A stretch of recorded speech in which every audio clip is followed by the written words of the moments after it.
What if bad luck is actually contagious? What if the people you try to save are the ones dragging you down? Hello, and welcome to Smart Wealth.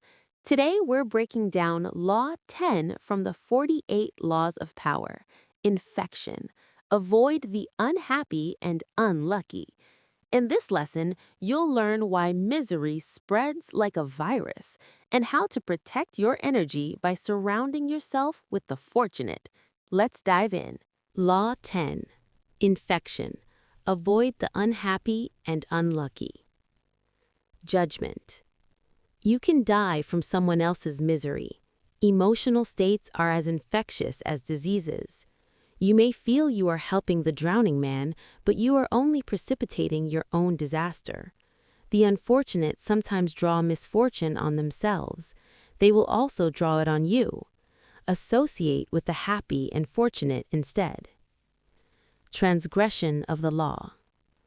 Born in Limerick, Ireland in 1818, Marie Gilbert came to Paris in the 1840s to make her fortune as a dancer and performer.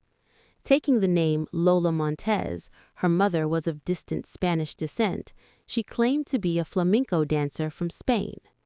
By 1845, her career was languishing, and to survive she became a courtesan, quickly one of the more successful in Paris.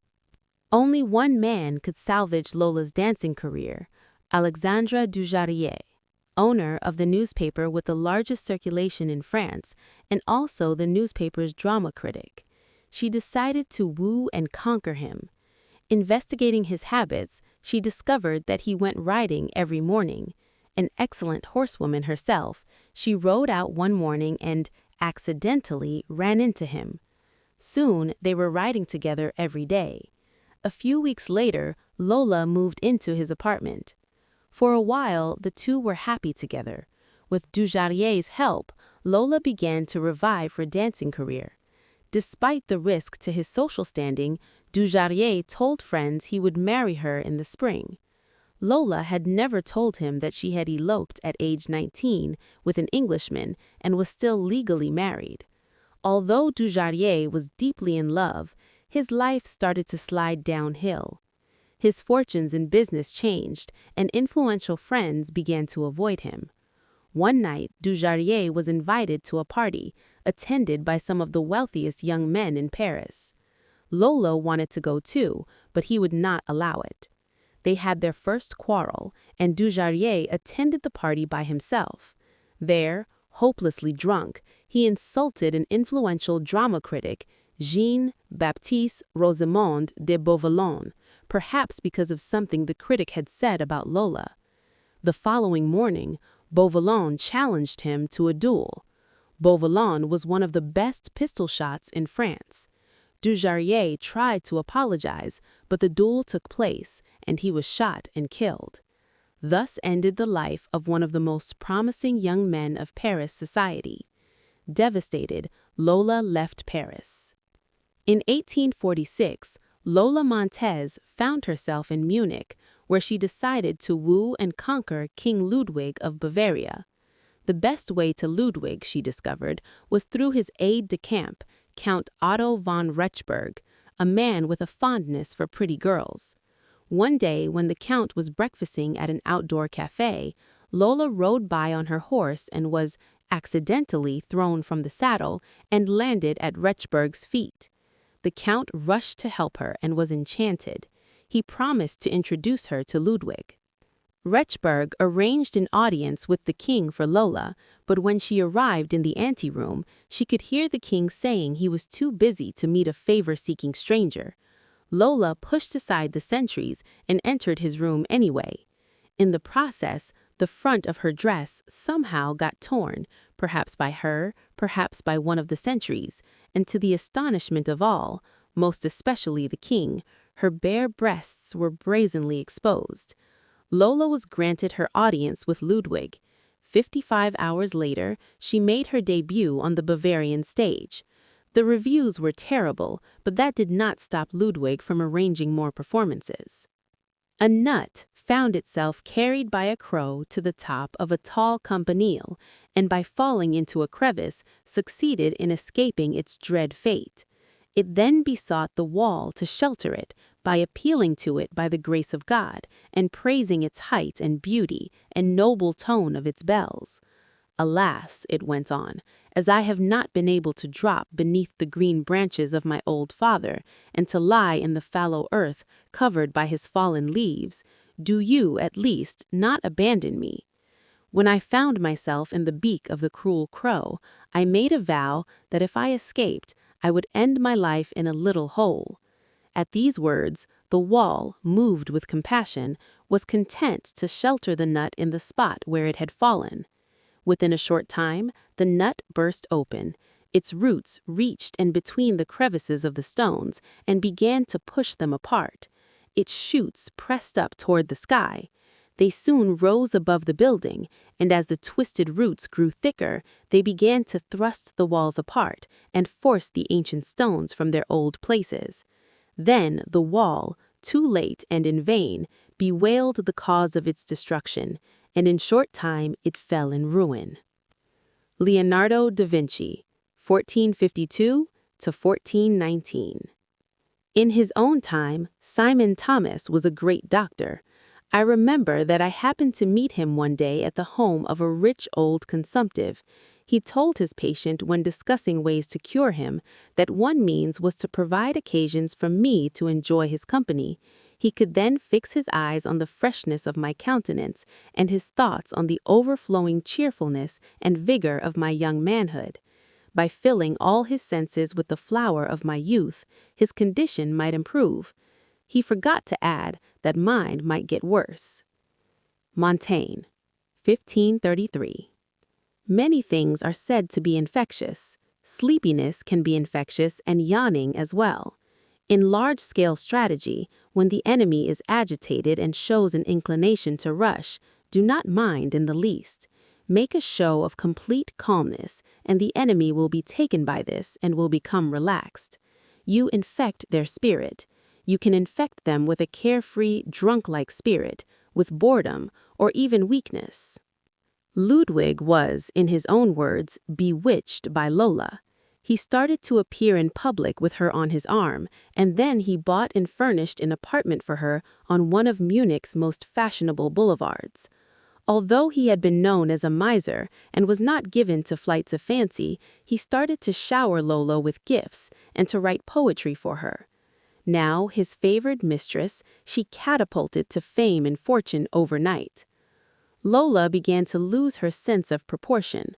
One day when she was out riding, an elderly man rode ahead of her a bit too slowly for her liking.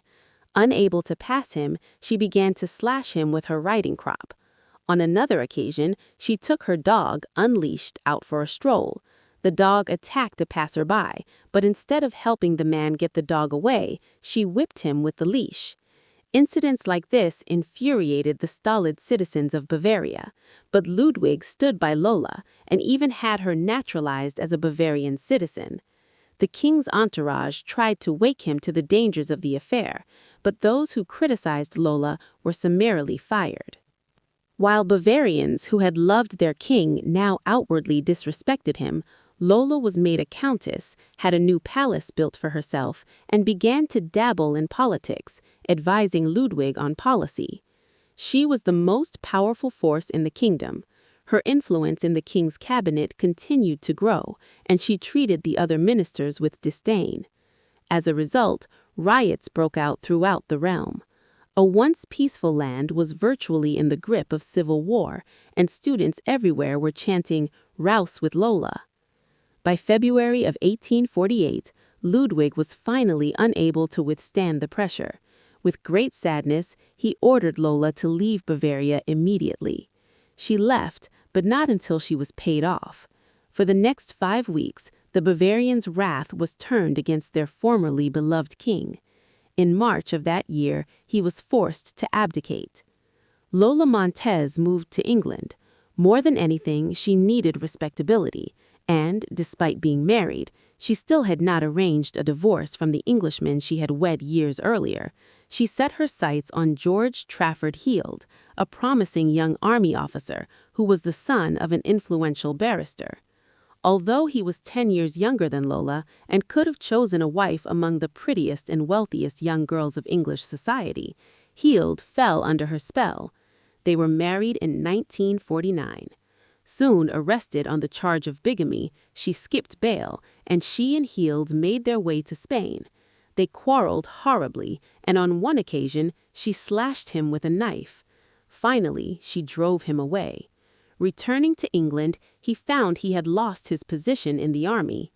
Ostracized from English society, he moved to Portugal, where he lived in poverty. After a few months, his short life ended in a boating accident. A few years later, the man who published Lola Montez's autobiography went bankrupt. In 1853, Lola moved to California, where she met and married a man named Pat Hull. Their relationship was as stormy as all the others, and she left Hull for another man. He took to drink and fell into a deep depression that lasted until he died 4 years later, still a relatively young man. At the age of 41, Lola gave away her clothes and finery and turned to God. She toured America, lecturing on religious topics, dressed in white and wearing a halo-like white headgear.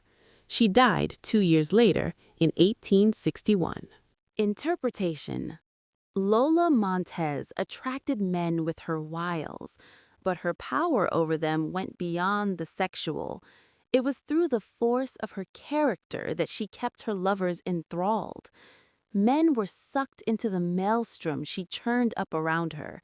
They felt confused, upset, but the strength of the emotions she stirred also made them feel more alive. As is often the case with infection, the problems would only arise over time. Lola's inherent instability would begin to get under her lover's skin.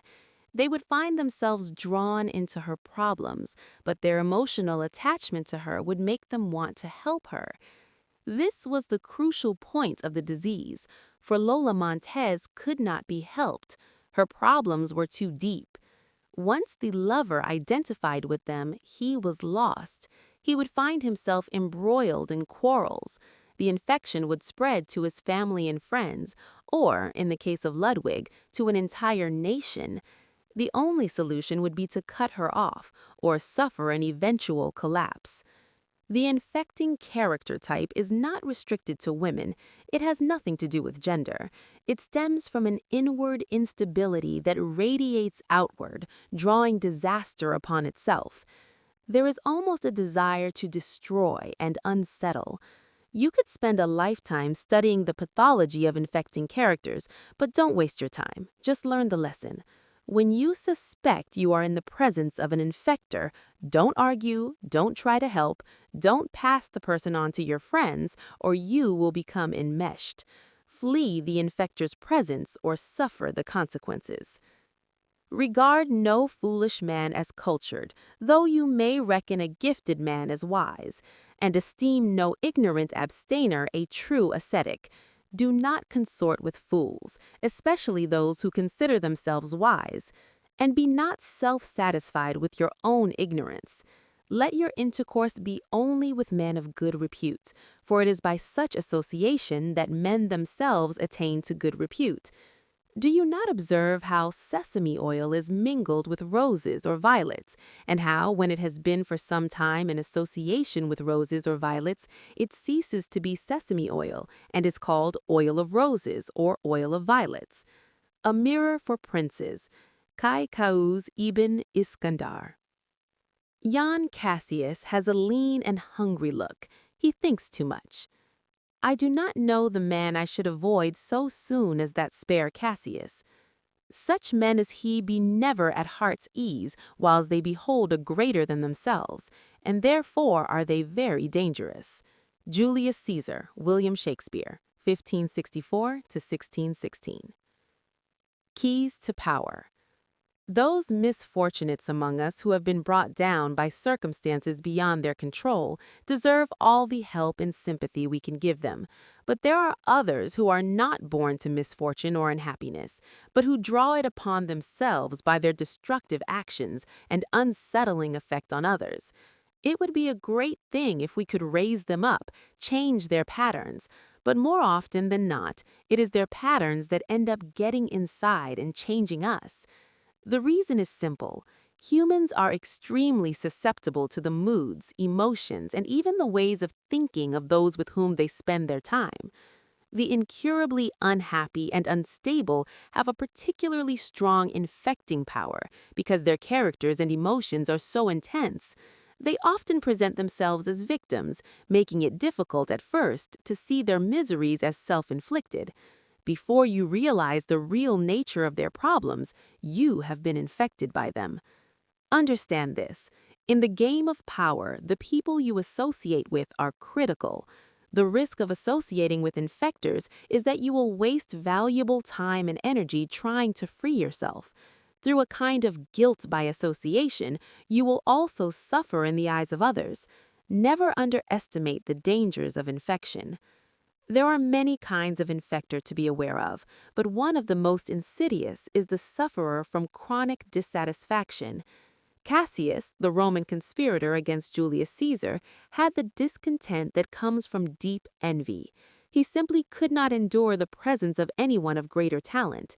Probably because Caesar sensed the man's interminable sourness, he passed him up for the position of first praetorship and gave the position to Brutus instead.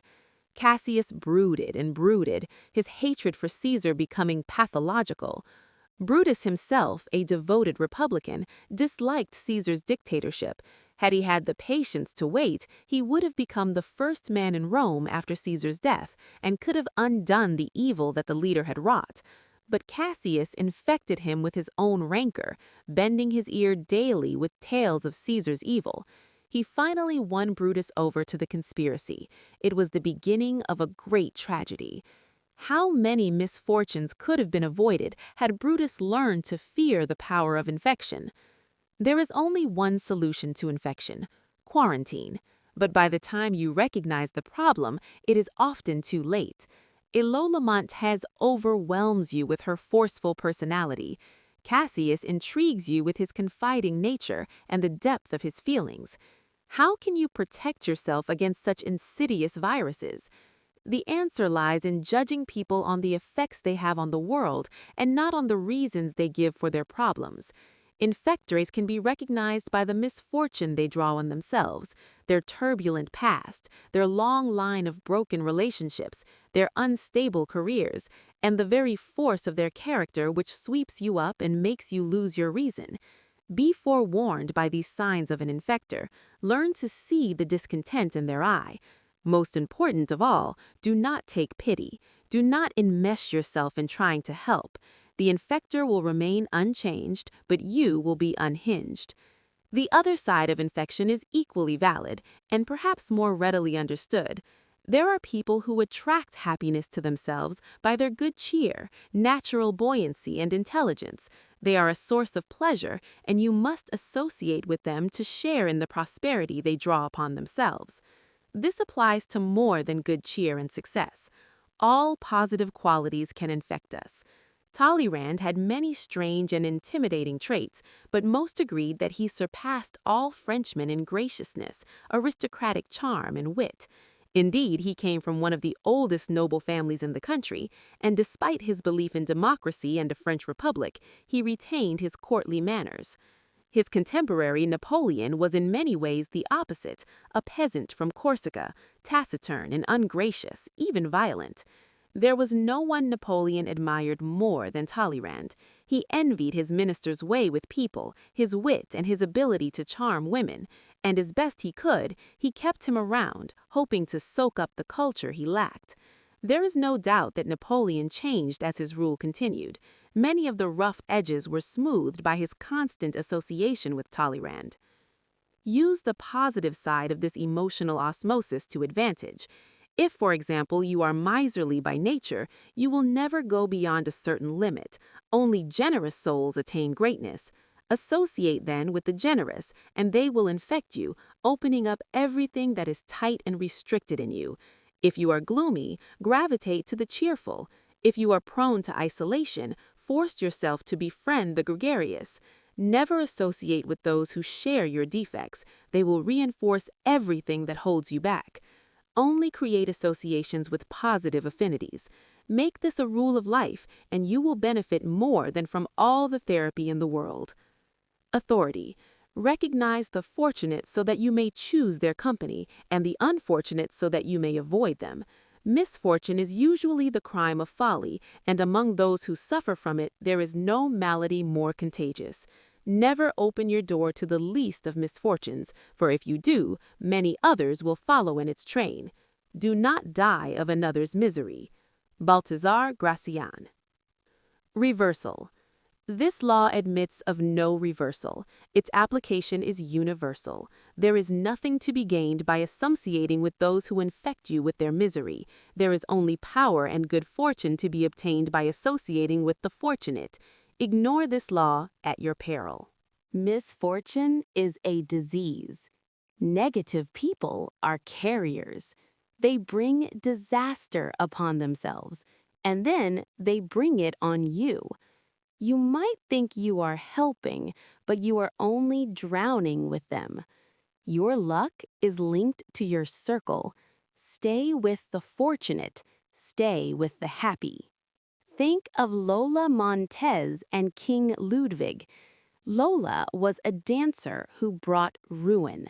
Wherever she went, men lost their power, their wealth, their mind. King Ludwig of Bavaria fell for her. He ignored the warnings. He thought he could change her.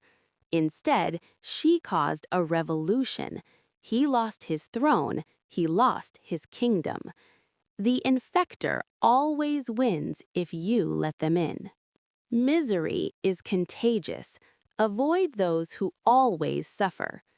You cannot save the infected. They will only pull you down. Watch out for the victim mentality. It is a trap for your empathy. Associate with the lucky. Their good fortune will rub off on you. Guard your peace of mind. One wrong person can ruin your life. Remember, character is destiny, but the people you choose become your character.